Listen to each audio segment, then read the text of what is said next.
ബിസ്മില്ലാ അൽഹംദുലില്ലാ. പ്രിയമുള്ളവരെ, ഈ ദൃശ്യങ്ങൾ നിങ്ങൾ കാണുന്നുള്ളത് ഏതെങ്കിലും ഒരു കല്യാണ വീട്ടിലെ ദൃശ്യമല്ല, മറിച്ച് ഒരു ഉറൂസ് ഉത്സവം നടക്കുന്ന കേന്ദ്രത്തിലെ ഒരു ദൃശ്യമാണ് നിങ്ങൾ കണ്ടുകൊണ്ടിരിക്കുന്നത്. പ്രവാചകൻ സല്ലല്ലാഹു അലൈഹി വസല്ലം വിരോധിച്ച രൂപത്തിലുള്ള മ്യൂസിക്കിന്റെ അടമ്പടിയും സ്ത്രീ പുരുഷന്മാർ കൂടിക്കലരുകയും അതുപോലെ തന്നെ അള്ളാഹുവിന്റെ റസൂൽ സല്ലല്ലാഹു അലൈഹി വസല്ലം വിരോധിച്ച ഖബർ കെട്ടിപ്പൊക്കുകയും അവിടെ മസ്ജിദുകൾ അലങ്കരിക്കാൻ പാടില്ല എന്ന് പ്രവാചകൻ സല്ലല്ലാഹു അലൈഹി വസല്ലം പറഞ്ഞ ആ കൽപ്പനയ്ക്കെതിരായി പള്ളികൾ ദീപാലങ്കാരം കൊണ്ട് അലങ്കരിക്കുകയും ചെയ്തുകൊണ്ട് നടത്തുന്ന ഒരു ഉറൂസിന്റെ സ്ഥലമാണ് നിങ്ങൾക്ക് കാണുന്നുള്ളത്.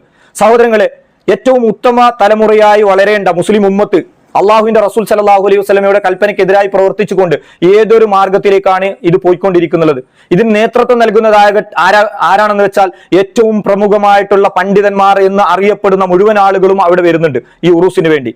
നോക്കൂ സഹോദരങ്ങളെ, അതിനകത്തുള്ള ഒരു മനുഷ്യൻ, അവിടെ അറബി വലിയുള്ള എന്ന് പറയുന്ന ഒരു മനുഷ്യനെ കുറിച്ച് പറയുന്നുണ്ട്. യഥാർത്ഥത്തിൽ അവിടെ ഒരു മനുഷ്യൻ തന്നെ ഇല്ല എന്നാണ് ചരിത്രങ്ങൾ നമ്മളെ ബോധ്യപ്പെടുത്തുന്നുള്ളത്. കടലിലൂടെ ഒരു മനുഷ്യന്റെ ഭൗതിക ശരീരത്തിന്റെ ഒരു അവയവം, കയ്യോ കാലോ മറ്റോ ഒരു അവയവം അവിടെ കിട്ടി, അവിടെ കരക്കടിഞ്ഞെന്നും ആ അവയവം കൊണ്ടുപോയി അവിടെ മറമാടി അദ്ദേഹത്തെ വലിയായി പ്രഖ്യാപിച്ച് അവിടെ ഉറൂസുകളും ജാറങ്ങളും ഉണ്ടാക്കി വരുമാന കേന്ദ്രമാക്കി മാറ്റുകയാണ് ചെയ്തിട്ടുള്ളത്. നോക്കൂ, അള്ളാഹുവിന്റെ റസൂൽ സല്ലല്ലാഹു അലൈഹി വസല്ലമ വഹീന്റെ അടിസ്ഥാനത്തിലൂടെ പഠിപ്പിച്ച ആളല്ലാതെ വേറൊരാളെ ഇന്ന വ്യക്തി നരകത്തിലാണോ, ഇന്ന വ്യക്തി സ്വർഗത്തിലാണോ, ഇന്ന വ്യക്തി വലിയാണോ എന്ന് നമുക്ക് നിർണയിച്ച് പറയാൻ പറ്റില്ല സഹോദരങ്ങളെ. നോക്കൂ, റസൂൽ സല്ലല്ലാഹു അലൈഹി വസല്ലമ ജീവനോടെ ഉള്ള സമയത്ത് ഉസ്മാൻ ഇബ്നു മദ്ഊൻ റളിയല്ലാഹു അൻഹു അദ്ദേഹം വഫാത്താകുന്നുണ്ട്. ആ സമയത്ത് അദ്ദേഹത്തിന്റെ ജനാസ പ്രവാചകൻ സല്ലല്ലാഹു അലൈഹി വസല്ലമ സന്ദർശിച്ചപ്പോൾ അവിടെ ഉണ്ടായ ഒരു സംഭവം ഉമ്മു അലാ റളിയല്ലാഹു അൻഹു നമുക്ക് വിവരിച്ചു തരുന്നുണ്ട്. ഇമാം മുസ്ലിം റഹിമഹുല്ലാഹ് രേഖപ്പെടുത്തിയ ഹദീസിൽ നമ്മൾക്ക് ഇപ്രകാരം കാണാൻ പറ്റും. അവർ പറയുകയാണ്, ഞാൻ പറഞ്ഞു, അബൂ സാഹിബ്, അള്ളാഹു താങ്കൾക്ക് കരുണ ചെയ്യട്ടെ, അള്ളാഹു നിങ്ങളെ ആദരിച്ചിരിക്കുന്നു. ഫശഹാദതി അലൈക ലഖദ് അക്രമകല്ലാഹ്, അള്ളാഹു സുബ്ഹാനഹു വ തആല താങ്കൾക്ക് കറാമത്ത് നൽകിയിരിക്കുന്നു, അഥവാ ആദരിച്ചിരിക്കുന്നു, താങ്കൾ അള്ളാഹുവിന്റെ വലിയാണ് എന്നുള്ള രൂപത്തിൽ അവർ പറയുകയാണ്. അപ്പോൾ അള്ളാഹുവിന്റെ റസൂൽ സല്ലല്ലാഹു അലൈഹി വസല്ലം ചോദിക്കുകയാണ്, നിങ്ങൾക്ക് ഇത് എങ്ങനെ അറിയാം?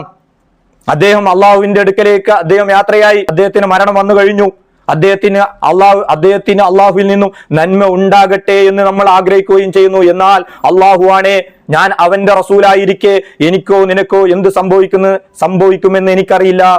ഉമ്മു അലാ റളിയല്ലാഹു അൻഹ പറയുകയാണ്, അള്ളാഹുവാണേ സത്യം, ഇനി ഒരാളെ കുറിച്ചും ഞാൻ പരിശുദ്ധപ്പെടുത്തി പറയുകയില്ല. ഒരു വ്യക്തിയെ നഫ്സിനെ തസ്കിയത്ത് ചെയ്യാൻ നമുക്ക് സാധ്യമല്ല. അള്ളാഹു സുബ്ഹാനഹു വ തആലയാണ് നഫ്സിനെ തസ്കിയത്ത് ചെയ്യേണ്ടവൻ. ആ റബ്ബിന്റെ ഡ്യൂട്ടി ഏറ്റെടുത്തുകൊണ്ട് ഇന്ന വ്യക്തി വലിയാണ്, ഇന്ന വ്യക്തി വലിയല്ല എന്നുള്ള രൂപത്തിലൊക്കെ പറഞ്ഞുകൊണ്ട് ഖബറുകൾ കെട്ടിപ്പൊക്കി അവിടെ ഉറൂസിന്റെ കേന്ദ്രമാക്കി അവിടെ നേർത്ത വഴിപാടുകൾ അർപ്പിക്കുകയും ബുദ്ധിമുട്ടുകളെയും പ്രയാസങ്ങളും അവിടെ പോയി പറയുകയും ഇതിന് നേതൃത്വം നൽകുന്ന മതപുരോഹിതന്മാർ എന്നറിയപ്പെടുന്ന ആളുകളും.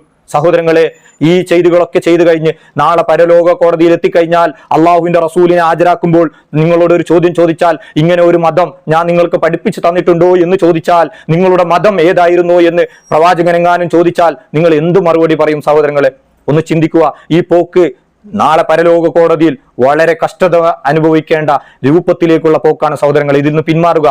ഇത്തരം ആചാരം നമുക്ക് ഒരു മുസ്ലിമിന് പറ്റിയതല്ല, മുസ്ലിമിന് പറഞ്ഞതല്ല. ഖബർ സിയാറത്ത് സുന്നത്താണ്. എന്തിനു വേണ്ടിയിട്ടാണ്? നമ്മളെ മരണത്തെ ഓർക്കാൻ വേണ്ടി, അതേപോലെ തന്നെ ആ ഖബറാളികൾക്ക് വേണ്ടി പ്രാർത്ഥിക്കാൻ വേണ്ടി, നമ്മുടെ മനസ്സിനെ ലോലമാക്കാൻ വേണ്ടി. ഇതുപോലുള്ള ഖബർ സിയാറത്ത് ചെയ്തു കഴിഞ്ഞാൽ നിങ്ങളുടെ മനസ്സിൽ ലോലത ഉണ്ടാവും സഹോദരങ്ങളെ. അവിടെ ആടിയും പാടിയും തിമർത്തും ആഘോഷമാക്കിയും അതിനുശേഷം അന്നദാനവും അതേപോലെ തന്നെ അവിടെ നേർച്ച വഴിപാടുകൾ അർപ്പിക്കുകയും അള്ളാഹുവിന്റെ റസൂൽ വിരോധിച്ച സുന്നത്തിനെതിരായിട്ടുള്ള ശിർക്കപരമായിട്ടുള്ള എല്ലാ കാര്യങ്ങളും അവിടെ നടക്കുന്നില്ല സഹോദരങ്ങളെ. ഇനിയെങ്കിലും പരലോകത്ത് വിശ്വാസം ഉണ്ടെങ്കിൽ നിങ്ങളൊന്ന് ചിന്തിക്കൂ. ഇനി ഇത് കേൾക്കുന്ന ആ ഉറൂസ് കമ്മിറ്റിക്കാരോട് ഒരു ചോദ്യം, നിങ്ങൾ അവിടെ കിടക്കുന്ന ആ വ്യക്തിയെ കുറിച്ച് വ്യക്തമായി അദ്ദേഹത്തിന്റെ അഡ്രസ്സ്, അദ്ദേഹം ഏത് നാട്ടുകാരനാണ്, അദ്ദേഹം എവിടെ നിന്നാണ് പഠിച്ചത്, അദ്ദേഹത്തിന്റെ കുടുംബം എങ്ങനെയായിരുന്നു, അദ്ദേഹത്തിന്റെ വ്യക്തി ജീവിതം എങ്ങനെയായിരുന്നു എന്ന് നിങ്ങൾക്ക് പറയാൻ പറ്റുമോ? ഇല്ലെങ്കിൽ നിങ്ങൾ നാളെ പരലോക കോടതിയിൽ അള്ളാഹു സുബ്ഹാനഹു വ തആലയുടെ മുമ്പിൽ ഈ ചെയ്തികൾക്കും ആ നാട്ടുകാരെ മുഴുവനും ലലാലത്തിലേക്ക് നയിച്ചതിനും നിങ്ങൾ മറുപടി പറയേണ്ടി വരും. ആ കമ്മിറ്റിക്കാർ മറുപടി പറയേണ്ടി വരും. അള്ളാഹു സാക്ഷി, ഈ സന്ദേശം നിങ്ങൾക്ക് എത്തിച്ചിരിക്കുന്നു. ഇനിയും നിങ്ങൾ ചിന്തിക്കാൻ തയ്യാറായില്ലെങ്കിൽ നാളെ നിങ്ങളും ആ നാട്ടുകാർ മുഴുവനും നിങ്ങൾക്കെതിരായി അള്ളാഹുവിന്റെ കോടതിയിൽ ആ കമ്മിറ്റിക്കാർക്കെതിരായി റബ്ബിന്റെ മുമ്പിൽ സാക്ഷി പറയേണ്ട ഒരു ദിവസം വരാനുണ്ട്. അന്നേ ദിവസം നിങ്ങൾ സൂക്ഷിച്ചു കൊള്ളുക. അന്നേ ദിവസത്തേക്ക് വേണ്ടി നിങ്ങൾ മറുപടി തയ്യാറാക്കി കൊള്ളുക. അതല്ലെങ്കിൽ ഇത്തരം ദുരാചാരത്തിൽ നിന്ന് നാട്ടുകാരെ ആ ശിർക്കിലേക്കും ബിദ്അത്തിലേക്കും കുഫറിലേക്കും കൊണ്ടുപോയി ആ പാവപ്പെട്ട മുസ്ലിം ഉമ്മത്തിനെ, ആ പാവപ്പെട്ട നാട്ടുകാരെ നരകത്തിലേക്ക് കൊണ്ടുപോകുന്നതിൽ നിന്ന് നിങ്ങൾ പിന്മാറുക. അതല്ലെങ്കിൽ റബ്ബിൽ നിന്ന് ഭയാനകമായ ശിക്ഷയാണ് നിങ്ങൾക്ക് വരാൻ പോകുന്നുള്ളത്. അള്ളാഹു സുബ്ഹാനഹു വ തആല മനസ്സിലാക്കാനുള്ള തൗഫീഖ് നൽകട്ടെ. നൽകട്ടെ. നാം ഓരോരുത്തരെയും റബ്ബു സുബ്ഹാനഹു വ തആല സത്യത്തിലായി ജീവിക്കുവാനും സത്യത്തിലായി മരിക്കുവാനും തൗഫീഖ് നൽകട്ടെ. അസ്സലാമു അലൈക്കും വറഹ്മത്തുള്ളാഹി വബറകാതുഹു.